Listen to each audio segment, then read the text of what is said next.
Hoy más que nunca, disciplinas como las humanidades digitales nos invitan a repensar el patrimonio cultural y arqueológico desde una forma más innovadora y accesible.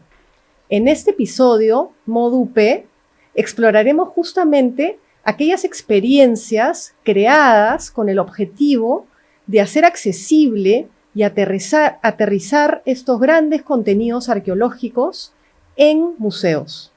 Soy Cecilia Pardo, docente e investigadora en la Universidad del Pacífico, y hoy tengo el agrado de haber invitado a Alfonso Casabón, director creativo de Estudio Casabón, con quien he trabajado en varios proyectos de experiencias inmersivas en museos. Bienvenido, Alfonso. Gracias, Ceci. Qué placer estar acá contigo otra vez. Alfonso, para comenzar, yo tenía un poco la curiosidad de que nos cuentes cómo llegaste a el trabajo de generar estas experiencias inmersivas con patrimonio cultural y arqueológico, porque en realidad tú vienes haciendo este tipo de trabajo hace mucho tiempo y no necesariamente ligado a la cultura, ¿no? No. Ahora, lo mío ha sido una ruta en la cual he ido diversificando lo que hago. Sí empezó con un amor y una curiosidad por el Perú y filmando el Perú a todo lo largo y ancho con un querido amigo fotógrafo que nos metimos en esta ruta de retratar un Perú histórico, un Perú arqueológico, un Perú geográfico y mostrar lo fantástico que es nuestro país. Y en ese camino he terminado trabajando contigo en estos proyectos y trabajando en museos. Creo que es parte de lo mismo y es parte de buscar una manera innovadora y una manera nueva, fresca y motivadora de enseñar el Perú. Justamente tu trabajo combina arte, cultura, tecnología y lo que es posible en el futuro, ¿no? ¿Qué ideas te surgieron cuando yo como arqueóloga y curadora vengo con un reto, ¿no? Por ejemplo, cuando empezamos a trabajar en el proyecto Nazca, ¿no? Que mi objetivo de alguna manera era, yo tenía más de 250 objetos arqueológicos, pero me faltaba traer el paisaje al territorio y al espacio del museo, ¿no? ¿Cómo hacer una exposición sobre la cultura Nazca sin contextualizar los geoglifos de Nazca y de Palpa, más de 500 kilómetros cuadrados de este territorio sagrado que los Nazca se apropiaron, ¿no? Y usaron de una forma muy particular, ¿no? Creo que también una cosa particular en mi carrera es que he ido aprovechando los avances tecnológicos para utilizarlos a favor de lo que quiero contar. Y yo había empezado hacía poco tiempo, bueno, los drones se volvieron comerciales hace relativamente poco, creo que al mismo tiempo más o menos que estábamos haciendo lo de Nazca. Y entonces pensé, ¿cómo no se ha podido mostrar Nazca todavía de una forma nueva, que fuera pues retratado de avionetas ¿no? Entonces dije, ¿cómo mostramos una nueva foto? ¿Cómo mostramos algo más moderno? Y ahí se cayó de maduro que había que volar drones en Nazca. Y luego, entonces lo primero fue decir, quiero volar drones en Nazca, así como lo había hecho en Machu Picchu cuando fue el aniversario 100, pero en esa oportunidad tuve que traer unos drones de Los Ángeles carísimos, con el tiempo acotado, con una serie de restricciones. Ahora teníamos la cámara voladora, y me parecía que había que hacerlo. Entonces, creo que coincidió el que tú estuvieras haciendo la exposición con que yo había dicho, yo me había propuesto filmar Nazca como una de las primeras cosas que quería filmar con drones, después filmé varias más, pero, y ahí es donde coincidimos, ¿no? Y creo que no solamente usamos drones, también usamos satélites, usamos mapping, usamos impresión en 3D de las maquetas, sincronización de pantallas y toda una cosa tecnológica, pero que iba a favor del proyecto. Creo que cuando armamos un proyecto, no pienso en cuánta tecnología voy a implementar, porque en realidad es lo contrario. No me gusta complicarme con cosas innecesarias, pero sí pienso cuál es la mejor manera y qué nuevas tecnologías se pueden involucrar para que resulten atractivas y enganchen al visitante, ¿no? Totalmente. Sí. En la exposición Nazca, de alguna manera se alinearon los astros porque tuvimos un aliado muy importante, que fue el Museo Rydberg en Zúrich, con quienes trabajamos de la mano, no solo en términos de generación de contenidos, sino también de posibilidad y de recursos, ¿no?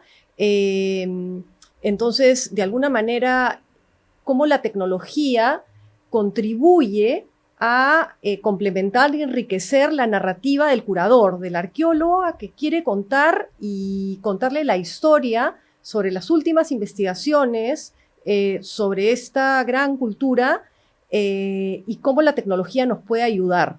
Ahora, Alfonso, ¿te animarías a contarnos brevemente cuál fue el proceso de la generación de estas maquetas inmersivas que hicimos desde que mandamos a imprimirlas en Suiza y las trajimos en crates? Bueno, de hecho, como dices, fue una suerte trabajar con los museos de allá, por un lado, porque creo que también nos hicieron el reto de la precisión a la cual lo querían. Me acuerdo que en ese momento queríamos retratar el terreno, pero acá no había la tecnología, y dijimos, bueno, podemos hacer algo similar, ¿no? De repente tomamos unas fotos, unas mediciones, hacemos unas maquetas, y me acuerdo que Peter, con quien estábamos trabajando, dijo, no, esto tiene que ser súper preciso, somos suizos. Suizo, claro. Y acá sí podemos hacerlo. Entonces, a buena hora, ellos ya habían escaneado las pampas con aviones, con láseres, y tenían la medición exacta.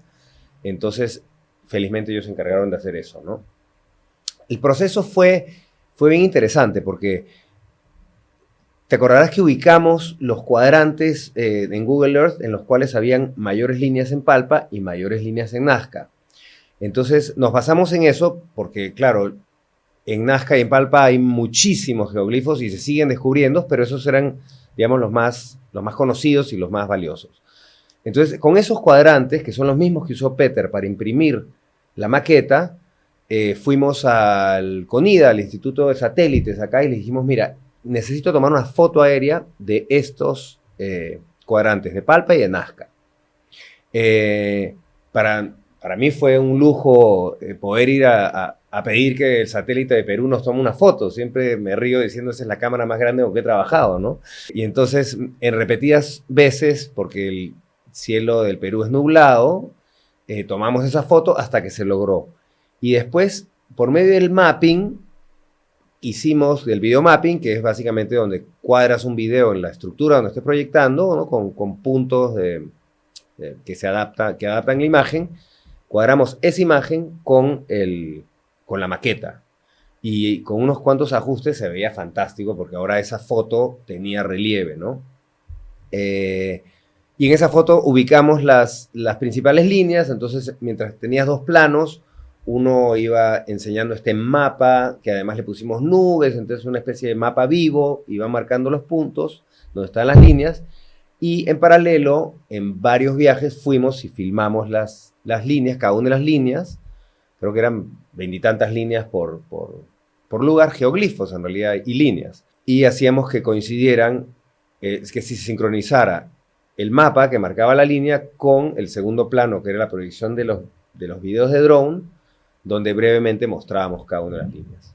Entonces, fue un proyecto lindo, fue un lujo poder estar todos esos amaneceres esperando la mejor luz para grabarlas y tuvo buenos resultados.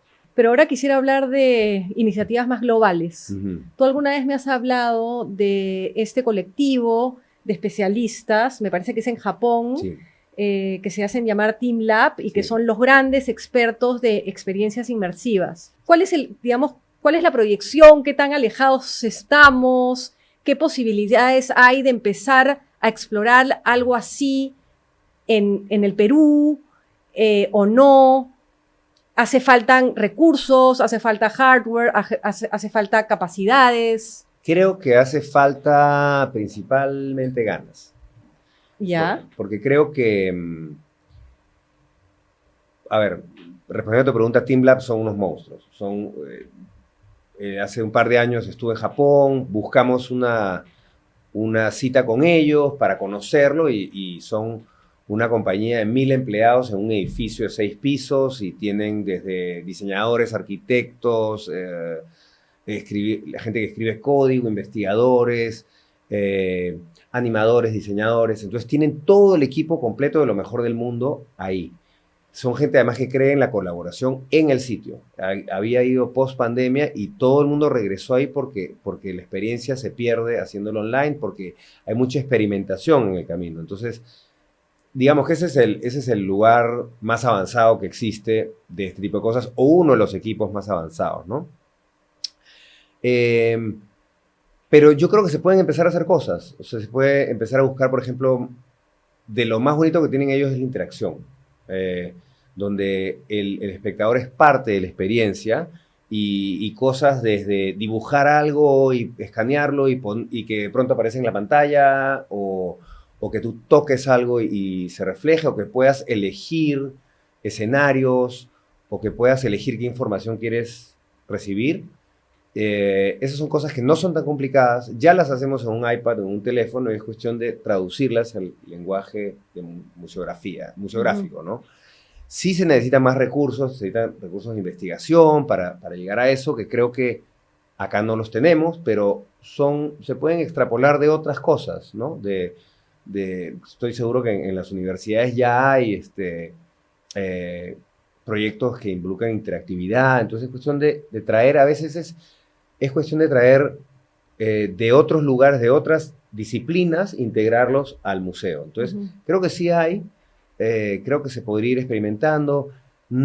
Como son cosas nuevas, como todo lo nuevo, cuesta más. O sea, te saca una zona de confort y requiere presupuestos que se pueden ir moderando. Pero yo creo que lo que falta es retarnos un poquito más y decir cómo se hace posible, ¿no?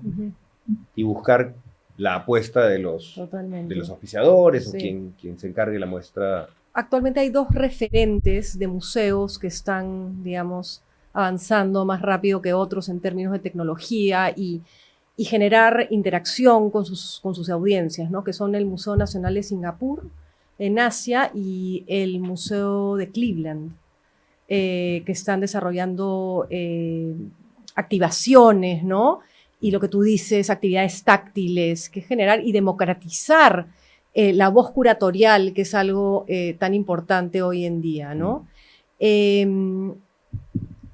pensando en las nuevas generaciones, Alfonso, que cada vez muestran más interés de integrar todo con tecnología, no solo arte y cultura, sino todo, y pensando también en la carrera de Humanidades Digitales, ¿con qué podríamos soñar en términos de hacer accesible o darle una aproximación más innovadora e interactiva al patrimonio cultural y arqueológico en el Perú? Mira, te doy dos experiencias de primera mano y bien personales.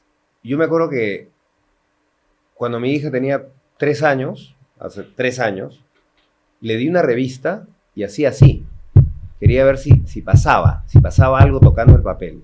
Y luego de haberla llevado a una de esas exposiciones interactivas, ¿no? Que todas las paredes se movían, el piso, fui acá a una galería y me dijo, no, quiero ir a la parte de adentro, a donde se mueve. Le decía, no, en esta no se mueve, adentro está no, entonces, yo creo que es algo inminente, es algo que yo le pondría relativa urgencia para poder comunicarnos en su lenguaje, porque el lenguaje estático y como hemos visto la museografía antes ya no se sostiene.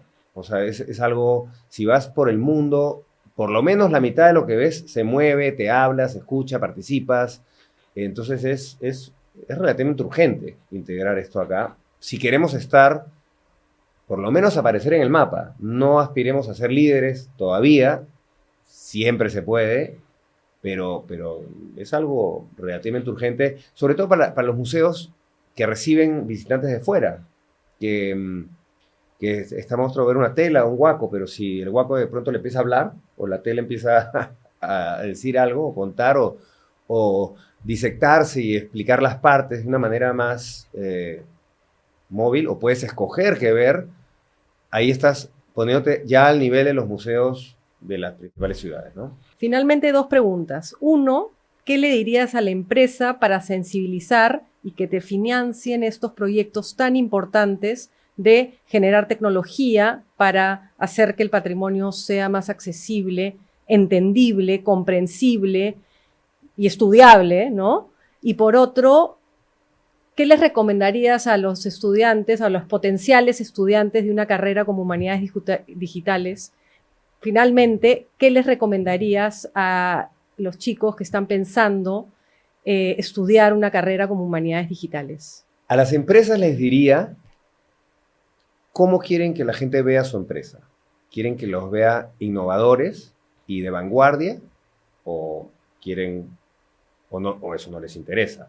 Pero si quisieran eso, entonces es una buena oportunidad de asociarse con el futuro de los museos y de Humanidades Digitales. Y a los nuevos chicos que vienen les diría dos cosas. Que no les digan que no se puede, porque sí se puede. Y que vean la posibilidad de integrar tecnología en función al proyecto.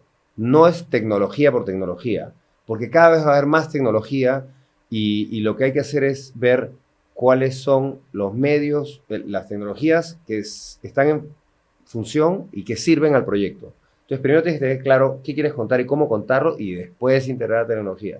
No es al revés. Si no, te puedes llenar de cosas complicadísimas y que al final no sirven al proyecto. Entonces, el proyecto y la idea primero y después integras todo. Bueno, muchas gracias, Alfonso, por estar con nosotros, por compartir tu experiencia, tu visión, tus ganas, tu energía. Creo que experiencias como esta nos alienta a continuar desarrollando proyectos de humanidades digitales para sensibilizar y para acercar a los peruanos con su riquísimo legado, ¿no? Ceci, encantado de estar acá y sí, cuenta conmigo para seguir empujando un poquito más el storytelling de los museos. Muchas gracias por acompañarnos. Si quieren continuar viendo estos episodios, síganos en el canal de YouTube de la UP.